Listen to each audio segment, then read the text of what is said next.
stand beside you. Fight for the mothers who bore you. Fight for your children. Fight for your future. Fight for your name survive. Fight for immortality!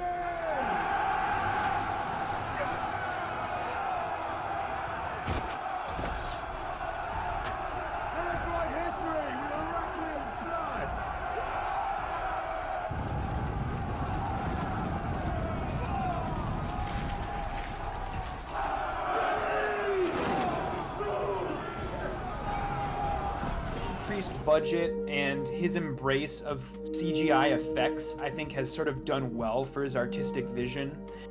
This movie does a really good job, especially for a movie in 2011, at sort of mixing those things. His sort of practical effects that he sold his previous movies on, and then mixing it with CGI. And I think it's really helped his vision. And at the same time, I can't really help but think that there is like a Relativity media exec standing right behind the camera that's just yelling out like, it needs more sex, more quipping, make it look more like 300. This movie, like many of Tarsem's films, it's an amalgam of his influences and inspirations. But the problem with Immortals is that it also seems to be influenced by things like test screening audiences and corporate boardrooms and very, very handsy producers. So, I mean, overall, it's kind of a mixed bag, and it's a canary in the coal mine for what is to come for the man's career. So...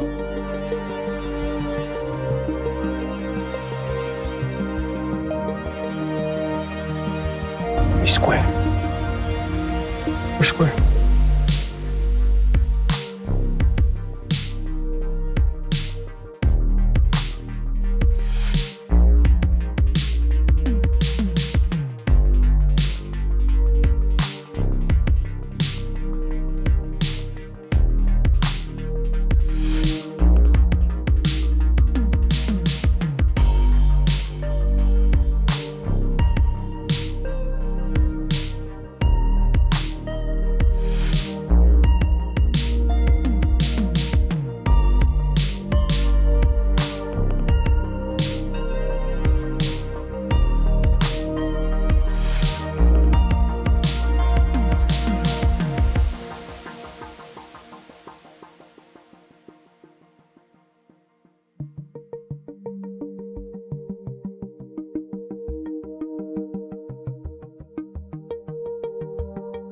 Welcome to Theater and Stream, a film podcast.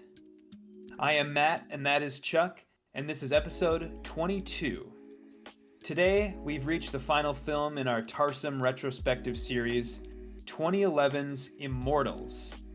While it's definitely not his most recent film, it marked a turning point for the director's career where blockbuster and art film collide. We're going to be getting into that a little later, but first, we're going to discuss everything else we've been watching this week with the Watchlist. And in a very rare move for us, there's not much happening in news this week, so we'll touch on one thing a little bit, but otherwise we're going to be skipping the news section this week. It's never anything that we really like to force, so if there's nothing interesting to talk about, there's nothing interesting to talk about. But finally, we'll wrap up the show the way we always do with the Mentionable, where we recommend one non-movie, non-TV show thing that we did this week. You're going to find timestamps in the episode description. Subscribe if you like what you see. Rate us on the podcast service of your choice if you like what you hear. But that's the business end of the show. Chuck, I'll turn it over to you. Yes, I will have to make mention here. We do have a co-star, a special guest. He's hopefully not going to be too much of a disturbance, but we will edit around that as appropriate. Like you said, Matt, there's really no news this week, which is shocking. But I got some, like, the worst news of my year. No Dune Part 2. No Dune Part 2 in 2023. We have to wait till 2024 now. Why did this happen? Is there a good explanation? I mean, I think it all comes down to the strike, I'm pretty sure. it's that this is their big WB's big fall movie, and they can't put it out there without having, Austin Butler going on Jimmy Kimmel and having, what's his name? Timothy Chalamet doing, carpool karaoke and all that stuff. They need all that stuff to boost the movie. So yeah, I think it's March of next year now, right? Okay, so it's not terrible. And March is actually a really awesome month for like dark horse movies to come out, but not Dune. It's like, if you, I get it, I understand it, but I just wish it wasn't. But, that's life. There's a lot of things that people would probably wish to change about the world, which is, why they probably want to blow up oil pipelines. Now, I started this movie. I did not get to finish it. But what do you have to say about the totality of the experience of how to destroy an oil pipe, or just how to destroy a pipeline? That's what it's called. Yeah. So yeah, this just dropped on Hulu this week, so I watched it on there. This is basically about a group of climate eco-terrorists, climate change activists, whatever your political parlance, however you wanted to refer to them as. And they gather at a dilapidated farmhouse in Texas with the intention to build bombs and then blow up a pipeline. And essentially, I mean, for all intents and purposes, this is Reservoir Dogs, but with climate change activists, because, it very much follows that sort of plot structure to me. That's kind of the feeling I got, where we get the flashbacks. We get these flashbacks of who these people were in their, before they all got together. And then we also find out in sort of the opening 15 minutes of the film that there is a traitor among them who is, basically in contact with law enforcement and is feeding them information and pictures and stuff. So very much like Reservoir Dogs in that way. And, but it's kind of a mixed bag, I guess, because these flashbacks, which should provide you more character development, are instead more so devoted to like sort of justifications for why these people are doing this. Very, very paper thin justifications. And instead of, building them up as characters as if Reservoir Dogs would do. And so yeah, I don't like it in that respect. I mean, these people, they're not so much people as they are like the various climate change bumper stickers you've seen throughout the years, where like this person is doing it because they grew up near an oil refinery and now they have cancer, and this person is doing it because the government used eminent domain to kick them off their farmland. And like I said, it's these people, they're very much just these sort of one sentence bumper sticker grievances that, and they're not so much fully formed characters. So in that way, I think the movie is a bit of a failure. But otherwise, I did like it for the most part. It is very tense, incredibly tense. I think that the director, Daniel Goldhaber, he does a really good job at sort of ratcheting up that tension, because you have these people making bombs and they could blow up at any second, and at certain points in the movie they actually do blow up like prematurely, and so it's always very tense. And the score is really great. It's the same guy who did, I don't know if you ever saw the movie Wild Indian, but no. It's the same guy who did the score for that. His name is Gavin Brivik, and it really, really reminded me of the score for Christopher Nolan's Tenet, Ludwig Göransson's score for that, where it's kind of like, really, really adds to the tense feeling of the movie. But it's a mixed bag overall, I guess. I do think it is worth watching, because I do want to see where this guy goes, this director. I think his next movie is the Faces of Death remake. Wait, what? Like they're making a movie? That's an interesting project, but really jarring coming from this, because from what I've seen, yeah, I agree with you. It's all very superficial, and yes. There is like a bit of moralizing here. It reminded me a lot of the documentary about the weather underground that's really good and you should watch it. But there's always this moment with revolutionaries like this where they're like, yeah, we're definitely doing something. And there's a scene that I did see where they're like, yeah, we're terrorists. Don't you feel like a terrorist? It's like, well, yeah, that's what you're doing. You have just justified it for yourself. Your actions make sense to you. You're the hero of your story. And trying to convince me to think that all of these people are heroes really wasn't successful.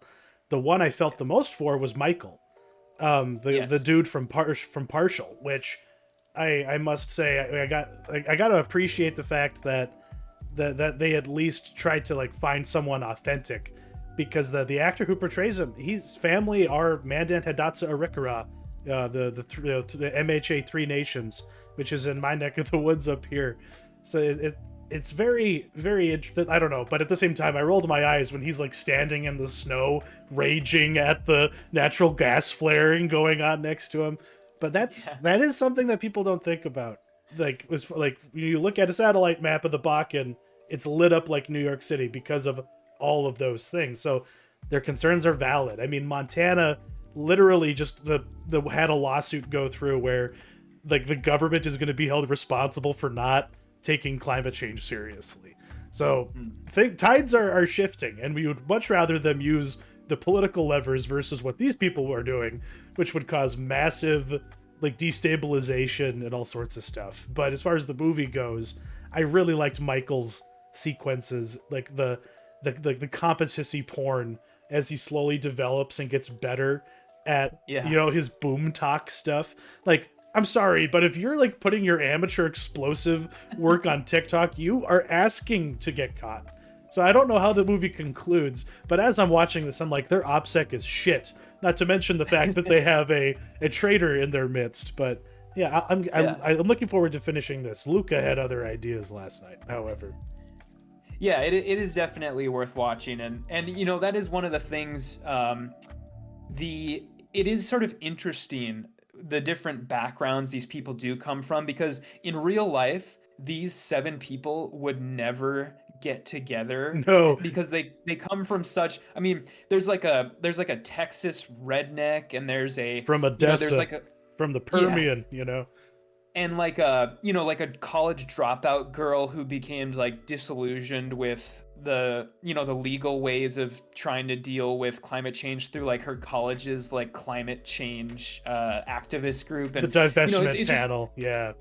And so it's like it's all these people who would never come together in real life, and so it is kind of interesting in that respect. But yeah, the last thing I would mention is I'm really surprised that this movie actually got made with the amount of information that is actually in it with regards to making bombs, because I think there's a very good chance that you could watch this movie and from just watching this film you could know how to make a improvised bomb. Like, it has that much info in it, and like you said, it's there's a surprising amount of like competency porn in this, where it's like, wow, there is this movie has more info than like the Anarchist Cookbook has in it. And it's a lot. So yeah, it is interesting in that respect. But yes, very worth watching. Yeah, like if you needed to know how to get a specific kind of metal or compound, apparently it's in the steering wheel or like drive shaft of a car, and you just have to saw it off and crack it open and break it down into pellets, and boom, you're cooking.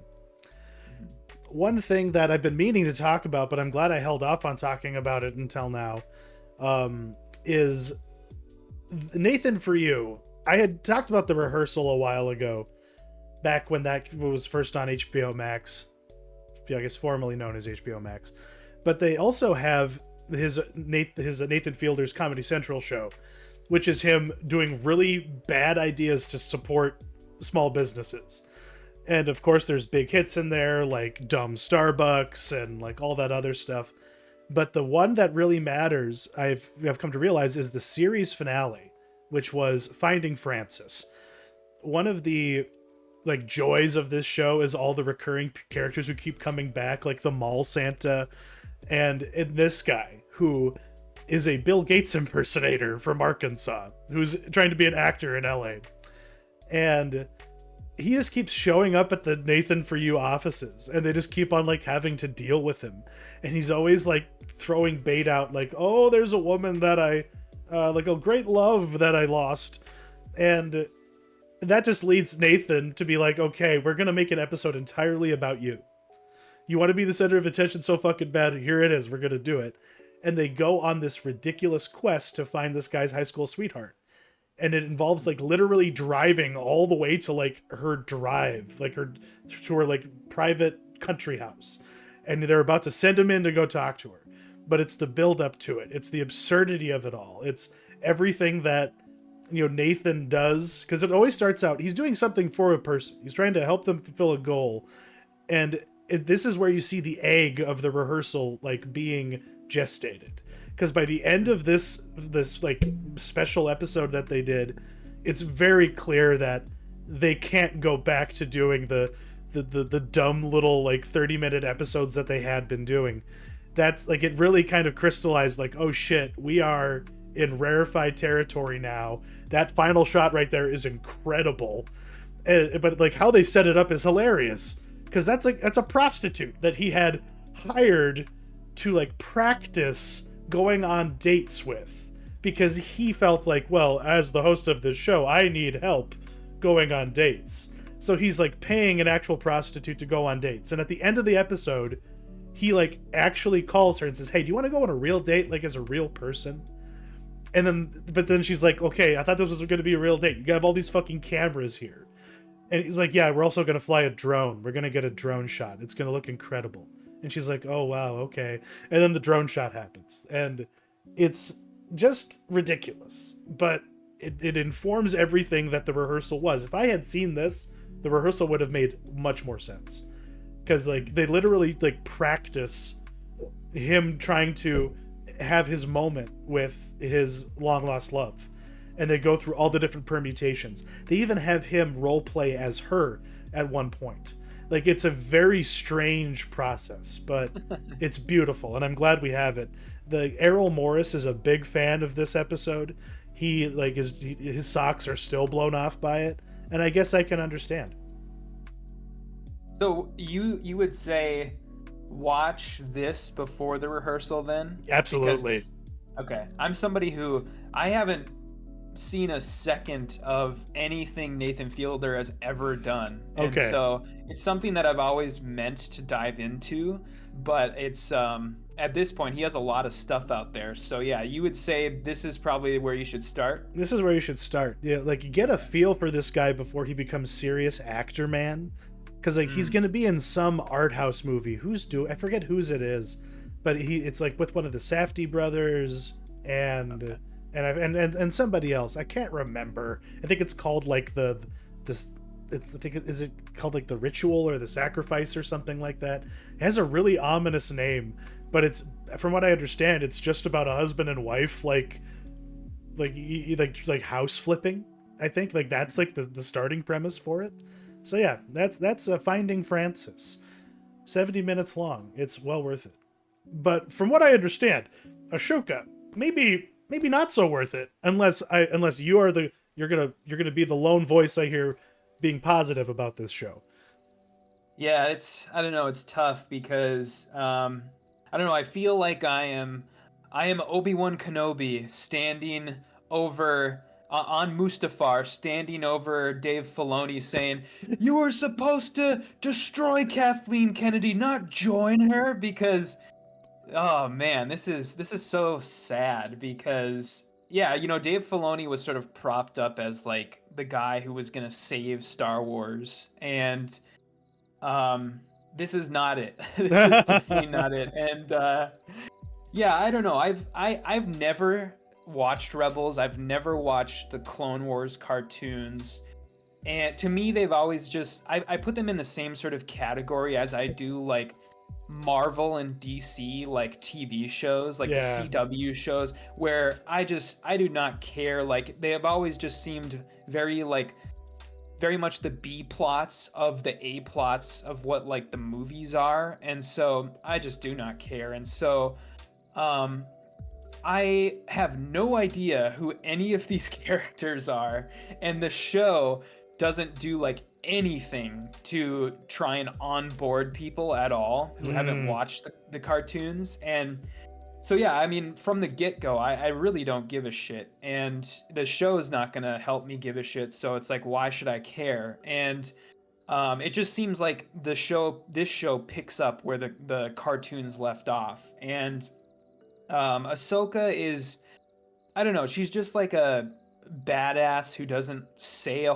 lot, you know, and there really isn't a character there. It's, you know, she'll talk every once in a while, but for the most part, she's just kind of silent in the background and, you know, does badass things. And the other, I don't know, the other characters, I just don't do it for me either. I mean, there's this Sabine Wren, her Padawan, who is a like generic angsty edgy teenager who's being played by a 30-year-old woman. And so that's sort of weird. And yeah, it just, I don't know, it's not doing it for me. I would say, I mean, as far as the Star Wars TV shows go, I don't think it's as overtly bad as Obi-Wan or Boba Fett is, but it doesn't reach the heights of Andor or, you know, those first couple seasons of The Mandalorian.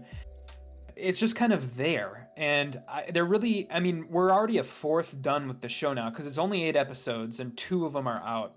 And I really have no idea what's going on. There really isn't much for a plot other than they're retreading the exact same ground as far as the plot goes that both The Force Awakens and Rise of Skywalker did, where they're like, we have this object and it contains a map to a place where somebody is. And that's exactly what, you know, they did in Force Awakens with Luke Skywalker. Yeah. And that's exactly what they did in Rise of Skywalker with Emperor Palpatine, you know, off on this planet somewhere. And now they're doing it again here with Thrawn, where they're like, we have this object and it has a map in it where Thrawn is. And that's really all there is for plot. And yeah, it's just, it's not very good. And the one saving grace I will say is Ray Stevenson, because he is this really interesting sort of former Jedi character. Basically what his character is he was a Jedi that survived Order 66. And then after that happened, he basically became like a gun for hire mercenary. And so it's just kind of interesting in that respect, because he's this like, you know, Ray Stevenson is this like 6'7", like 300-pound Irishman. And you just don't see that like type of person being a Jedi usually. You know, it's just not a, you know, you don't see a huge big man as like a Jedi. Yeah. And so they're just always like lithe ninjas. Exactly. Yeah. And so he's interesting in that respect. And I do want to see what happens with his character. And so, I mean, will I keep watching? Probably, because I do want to see when Thrawn eventually shows up. You know, that's what this show is probably going to be building towards, and I do want to see what Thrawn looks like in live action. But yeah, this show, it really just does not do much to move the needle as far as you know, quality Star Wars storytelling. You know, this is we're in the exact same place that we were like a year ago when Boba Fett came out. Golly. And it makes me worry for Andor, because like that was the bright spark of originality and substance and class, you know, that actually was coming to the proceedings. And now we're just back to run Formula 45 with the rejigger it with the female ingredients, and we'll have a totally new thing, even though it's just the same warmed over piece of shit that, you know, Disney's been serving up for a while now. It's really annoying, because you would expect, especially if it's someone working with characters that they've developed for a long time, that they've cultivated a fan base for, you know, within the fandom. Like, there are Filoni people and there are people who are not Filoni people. And I also just like, I kind of just looked at, I don't care if it's good. I don't have the time to watch all these new animated Clone Wars stuff to appreciate what Filoni has been doing, completely. And if he's been spending all this much time with all these characters, I would expect something more from him, especially if it's a flagship title. It's like, what is going on, Dave? Like, is he just drunk? Is he just drunk on the poppy milk that is being served up by Kathleen Kennedy now that he's like at the teat, and he is like in the prime position he's always craved? He has the power over this thing he cares a great deal about. Then he needs to actually act like he cares about it. Like, that's my soapbox. Yeah, you're right. You're totally right. Yeah, I just don't think he made the transition from animation to live action very well. Because, I mean, these are, I guess the place where I'll leave it is I'll say that these are very much the cartoon characters that have been sort of superimposed over to live action in a one-to-one, way. And so in that respect, too, it's like, I talked about a couple weeks ago the episode of Star Trek where they brought the Lower Decks characters onto Strange New Worlds, and in that they adapted those characters to fit live action, and in this they did no such thing. So it's like it's very weird because it's these cartoon characters in real life that it's like this is. Like this feels like it's made for like 10-year-olds, and in a way it is. Yeah. And speaking of things that are on the surface made for 10-year-olds, but for some reason have a great deal of appeal for a 3-year-old, I've been watching for the first time. I actually got to watch Coraline, and I've seen it now all the way through like 20 times in the last week. And other Leica projects like the Box Trolls, but this is the one. Like, there is just something very pure about it, but at the same time, they do really interesting things that, like, what appear to be like in camera, cinematic stuff that obviously is just being done frame by frame all the way through. Even if they're like a character holding a flashlight and shining it through like a dark theater and seeing the shadow cast so precisely, but I don't know, I really appreciated the animation and the darkness of this movie.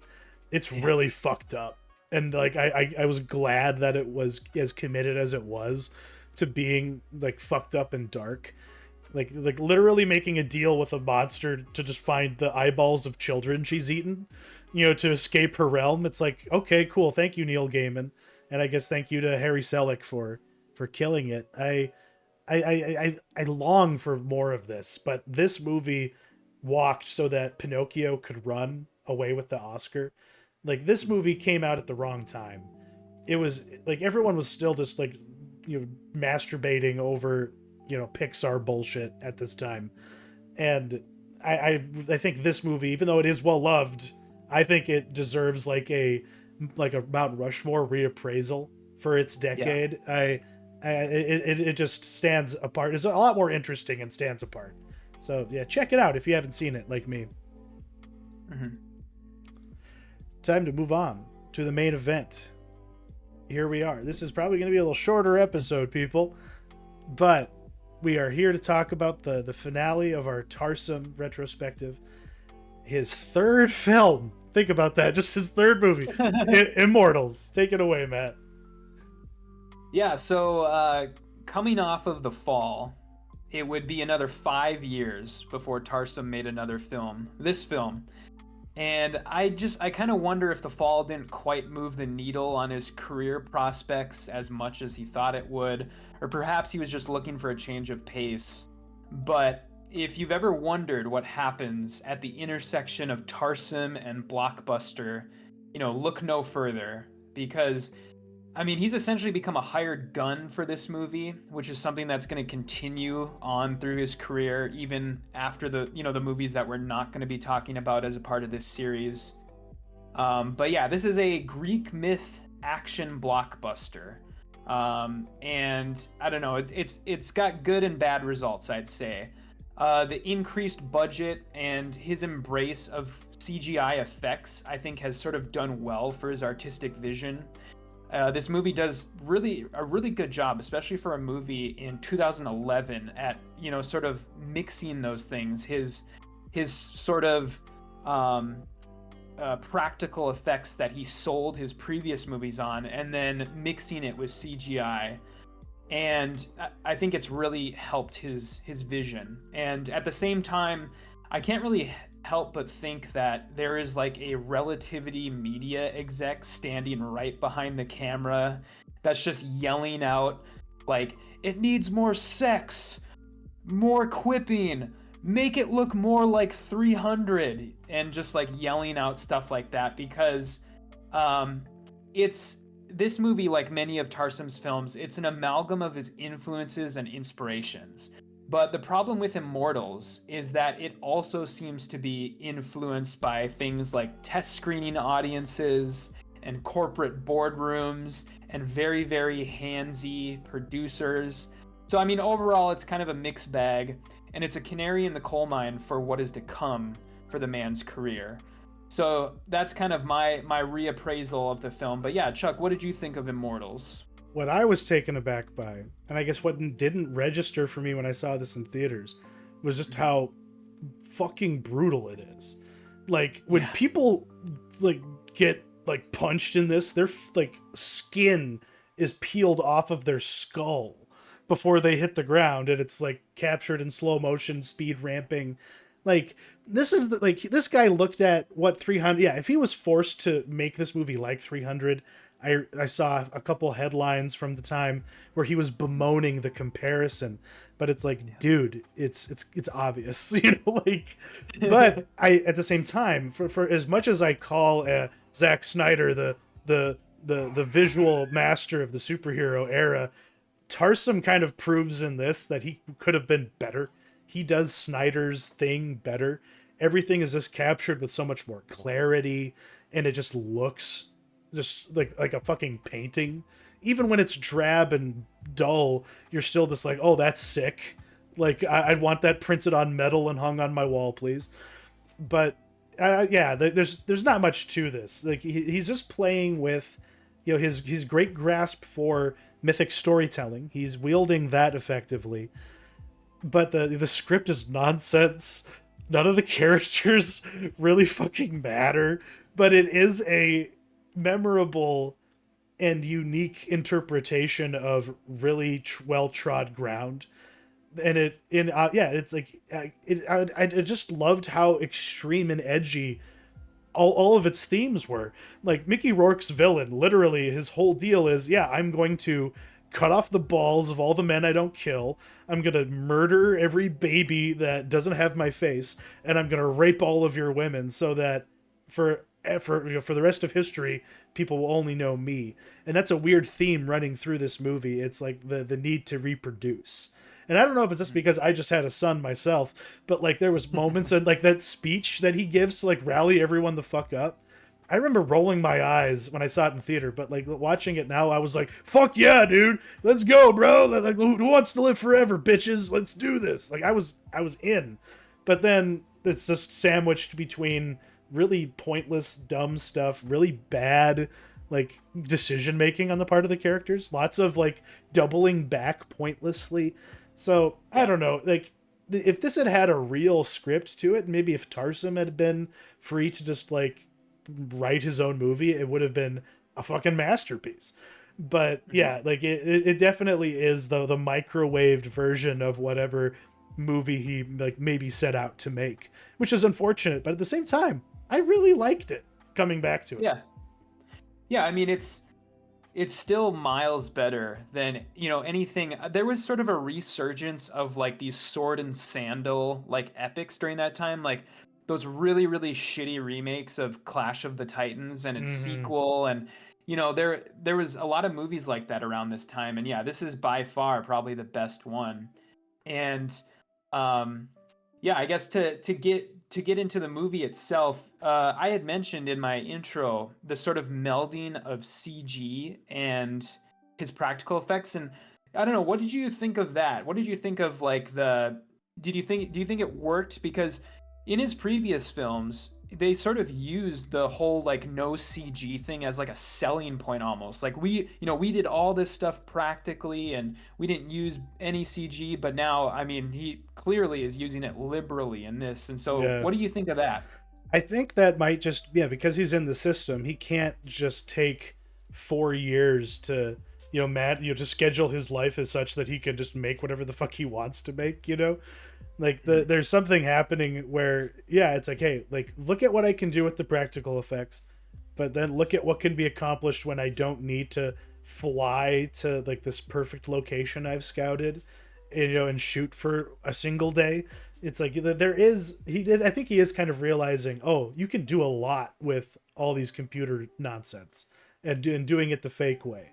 But at the same time, I just wish it was in the service of something better at times, because like there's just so many dumb like CG generated establishing shots. Those got really boring. But when the man is cooking and they actually let him cook, it's pretty nice. Like his signature transitions where like you see like a bloody head covered in a mask, and then it just beautifully just turns into a boat with the blood flowing turning into the ocean. Like that was cool and rather choice. And even all the stuff with like the fighting where like the gods themselves are like just they all just kind of have flash powers. They're all just really fast. But like I don't know, I liked the way that the costumes looked in this too, because like even if it looked like they shouldn't have been able to move the way they were moving when they have like the golden mohawk on their head and shit. Yeah, the gods, all the stuff with the gods is great, and I know that's like a lot of people's complaint with the movie is that there's not enough of them in the movie, because anytime the gods show up, it's a little bit more interesting, I think, and because yeah, like you said, they're awesome costumes, and I really liked all of the stuff on Mount Olympus. Like just the look of that, and yeah, all the stuff with the Titans, how they're like that cube, and they're all like biting on like rebar or something like that, and yeah, all that stuff was really really great. The one part, I mean, like I said, I thought that especially for 2011, I thought all of the CG was pretty good looking. The only thing that I thought was fakey was anytime they did a CGI animal where like that hyena. The hyena, or like any of like the birds that show up. It looks a little fakey, but yeah, otherwise pretty seamless, and yeah, just a lot of the locations are locations I think that would be, even if he wanted to replicate them in real life, I don't think he could, because exactly, yeah, like they could only really be done in CG, like that giant wall that they're standing behind at the end next to what is it?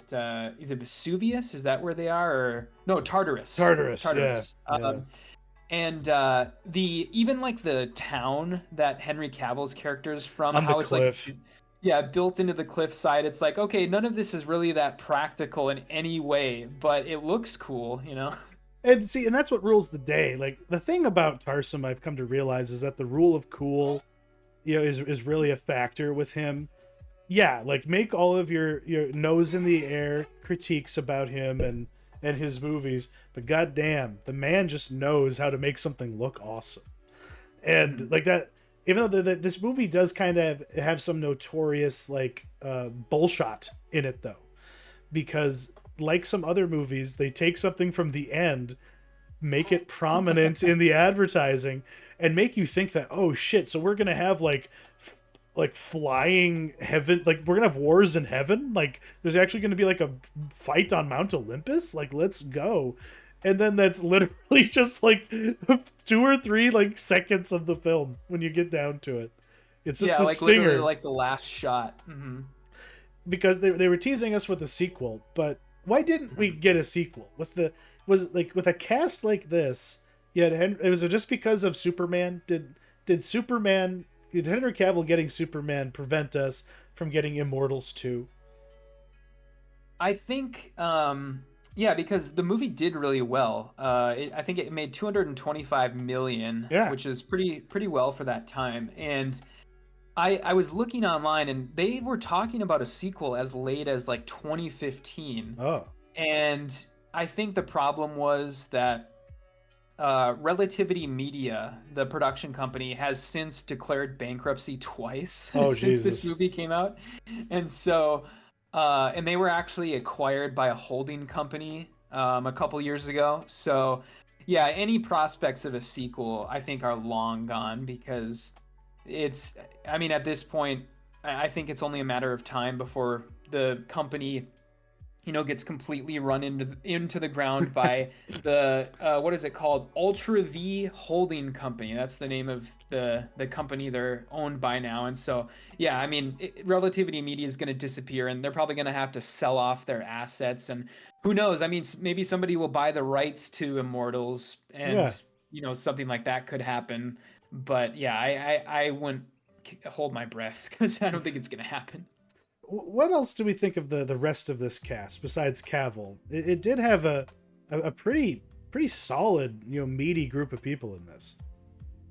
Yeah, it's the note that I had made in our doc is that it caught a bunch of actors at very unique points in their career where you have a pre-fame Henry Cavill, you have a post Slumdog Millionaire Frida Pinto, you have Mickey Rourke in his like career resurgence when he was just in like everything for a couple of years, including like Iron Man 2 and The Wrestler, and then a washed up Steven Dorff before he sort of had his little comeback with True Detective season 3. And Yeah, this was Blue Cigarette Steven Dorff.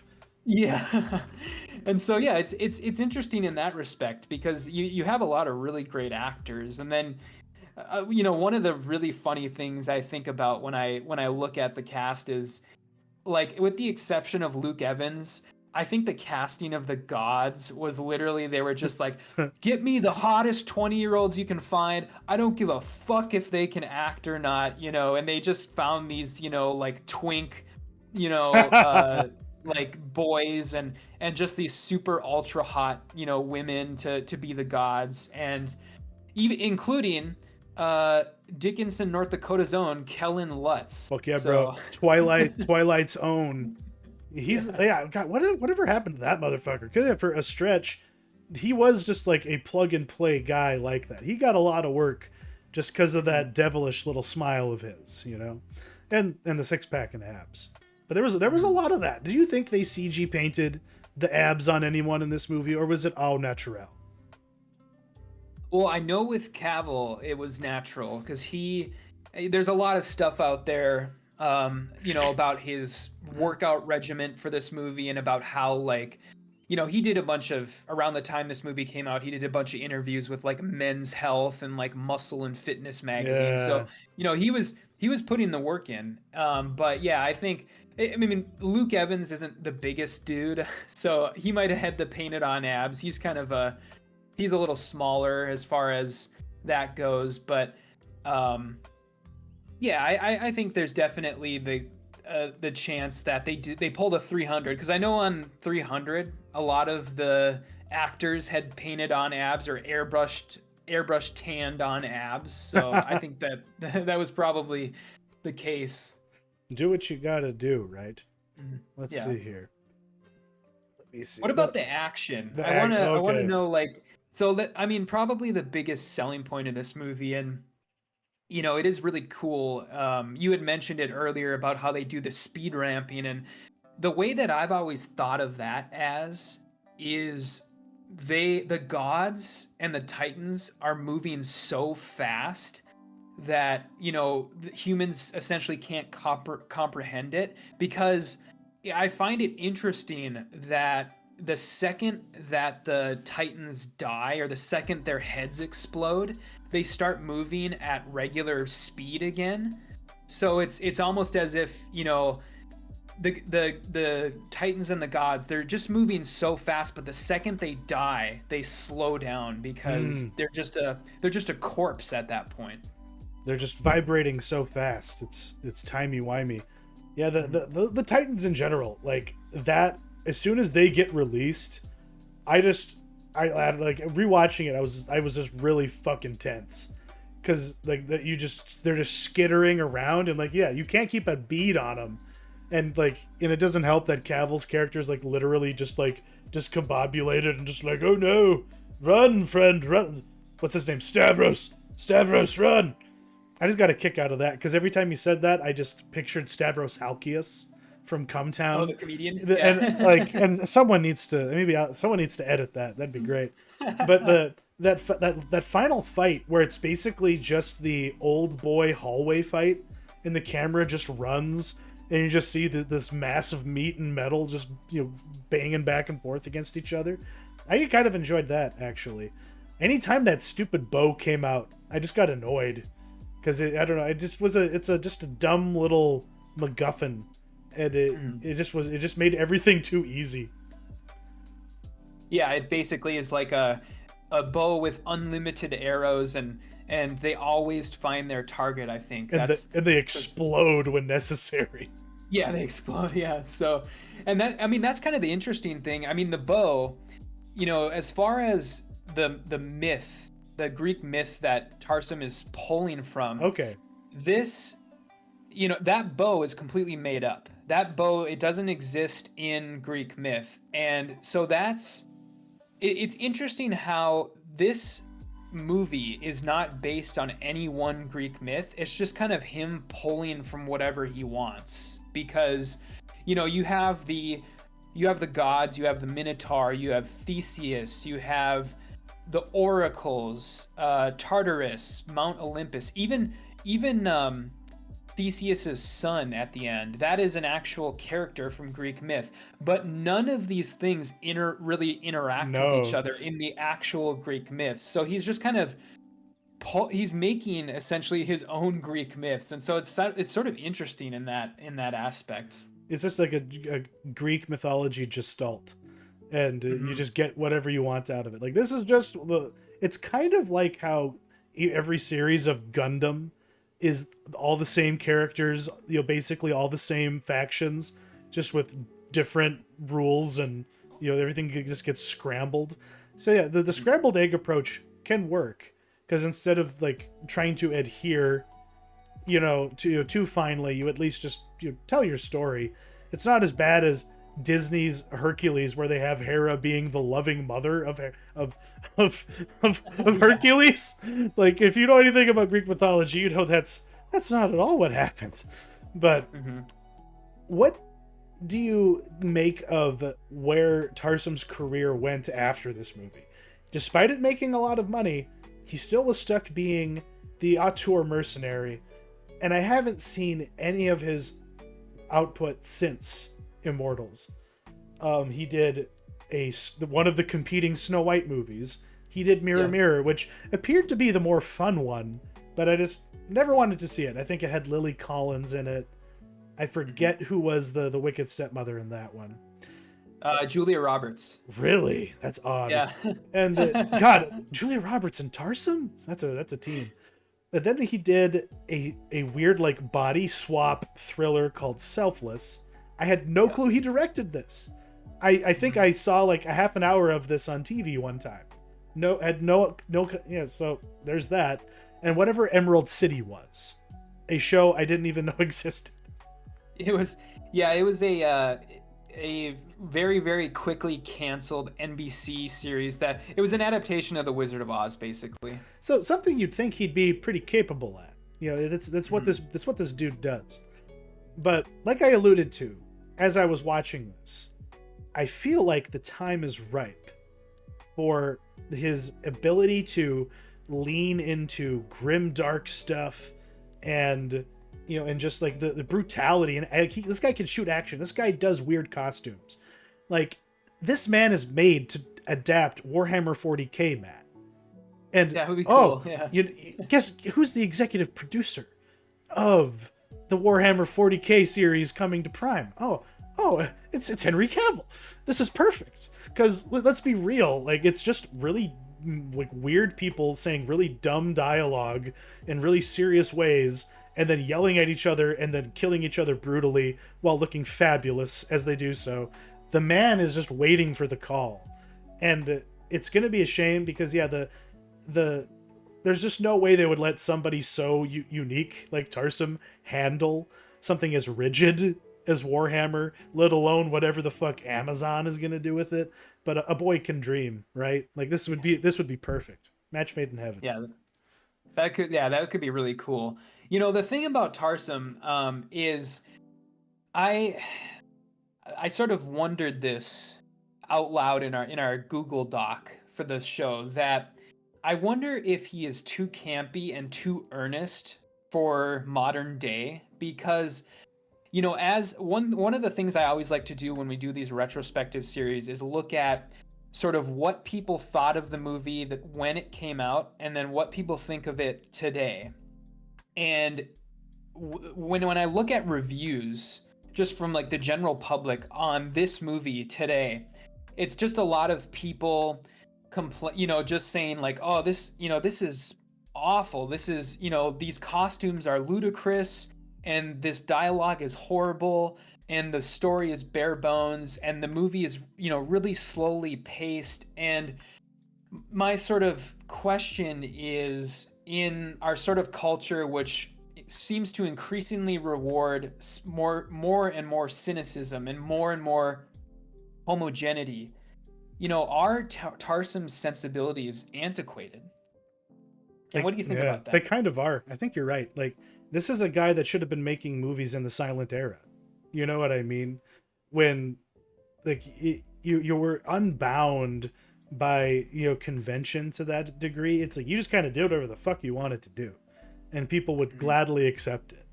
Like, we almost, like, this is why we can't have nice things, because like there's no other filmmaker like making as like bizarre and like genre based sort of entertainment that is also this edifying and, like you say, earnest. Like he means it. He's not just being snide or like saying something else out of the corner of his mouth while he's doing it, which is how everybody else kind of approaches art these days. Like, God, like, what was it like when you when you look at how bizarre the dynamic is between audiences and the people who make shit, like it's almost antagonistic, or like not almost, it is. It's like people don't trust the people making the art, and the people making the art don't trust the people watching it, because I don't know what the problem is, but I think like, because Tarsem isn't trying to put one over on his audience.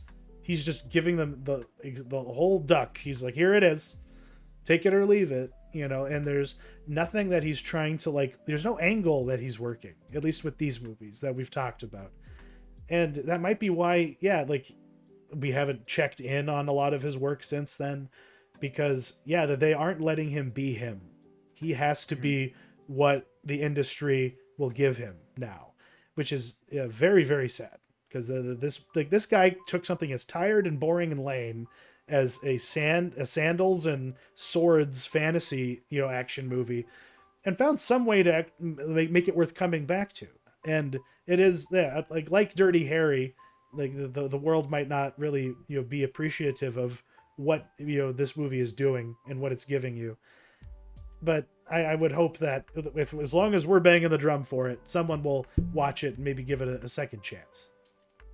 Yeah, and I guess, speaking of not being allowed to be himself, or maybe, I don't know, maybe this is just the true Tarsem, but as far as what's next for the man, Tarsem's next film is actually imminent. It will be premiering in less than a month now at the Toronto Film Festival. It is a movie called Dear Jassy, and it is his first actual foray into Bollywood filmmaking. And I am gonna watch it. Like, for sure. As a lover of Bollywood film, I look forward to seeing what this guy is gonna do in his own like filmic, mind space. Like, I want to see the cultural Tarsem now, because that is a unique thing about the guy. We've kind of compared him a lot to Guillermo del Toro, but this was never a dude who made Indian language movies or foreign language movies at all, even though they share a lot of the same sensibilities. in that way. And I think it's funny that later in his career, he's making the foreign film, or the foreign language film to his Western fan base, and that's kind of neat. Mm-hmm. Yeah, it should be really interesting. And yeah, I'm like, there's actually I think there is a teaser trailer out now, so people, you can go watch that if you want. But then I wanted to also highlight the movie that he is apparently working on after this next one. Okay. It's called did you read up on this one at all? I guess I didn't. Which one was that? It's called Nanda Devi, and I think this is also going to be, I believe, a Indian movie, or a movie made within the confines of oh shit. And, this looks awesome. Okay. Yeah, so I'll just read the sort of one sentence log line on IMDb here. It says, during the height of the Cold War, the US and India conspire to spy on China's nuclear detonations by installing a listening device 20,000 feet on India's Mount Nandi Devi. So damn, that could be interesting. Oh my god, so it's like a survival adventure and a Cold War thriller all in one. What can't this man do? Golly. But that's why everyone should take their time, boost the streaming numbers for the films of Tarsem that you can, which is right now just Immortals. That's the only one. Mm-hmm. And maybe they'll make that sequel. Maybe Cavill will be like, Tarsem, I got a job for you, which is what I want to happen. But either way, watch this dude's movies. He's special, and they don't make movies like this anymore. Like we kind of alluded to. They don't let people like him make movies anymore, for that matter. But now we're done talking about film. Time to move on to the mentionables. I'll let you go first. I love it whenever we're talking about things as varied as snacks. You know what I mean? So you take it away.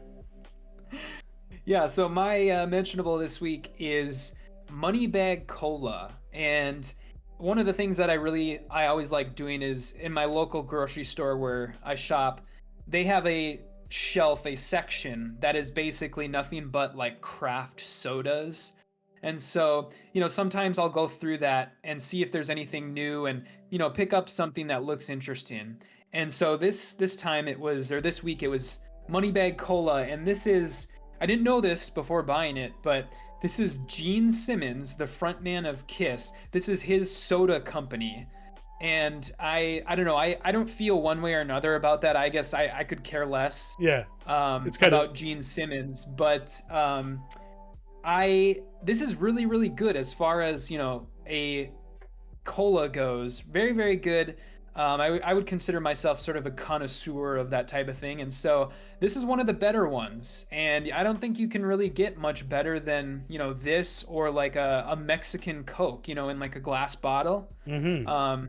Nice. Those are probably the best colas out there in my opinion. And so, yeah, I would recommend, I'm pretty sure this is nationwide. There was a whole list of grocery stores that carried this on their website. And so, yeah, if you find this out in the wild, go and pick one up. MoneyBag Cola. Hell yeah, brother.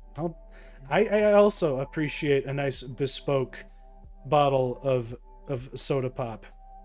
But I also, have an aficionado of pretzels and snack foods. And I also used to make snack pretzels for the Dots Corporation after it had been purchased by the nefarious Hershey's company, who recently closed the flagship plant in Velva that I used to work at before I began working for the Minot Daily. And it's a sad day. Like this is where, big corporate America eats small town entrepreneurship. This was a town of 1,000 people where a lady just started making, pretzels in her oven at home and just selling it at football games, at high school football games. And then, before you fucking know it, this lady's a billionaire, and it's, far outstripped this repurposed building, next to the museum, which was in downtown Velva. And that's kind of the reality of it. When I was working there, they showed us what was going on in Kansas and Arizona, where they have like 2 football field sized warehouses. that have massive, fully automated packaging systems, from like weighing the bag to sealing the bag to boxing the bag to building the pallet to wrapping the pallet to loading it. There's like barely any human involvement in some of these situations. And in Velva, I can report it was mostly human labor doing everything. It was very bespoke. Like, we still weren't using traffic cones with holes cut in them, but we might as well have been, because we're just doing everything by hand. That in these much larger facilities where their output was much greater, you know, it's just it's a sign of the times. And it's very unfortunate that, you know, this community's claim to fame, they're on every bag. As you can see, that map of North Dakota there always has a star by Velva, because that's where it started. But now it's getting shut down in October, and if you're eating it going forward, no, it is not North Dakota made. We do not claim it. It now belongs to those assholes in Pennsylvania.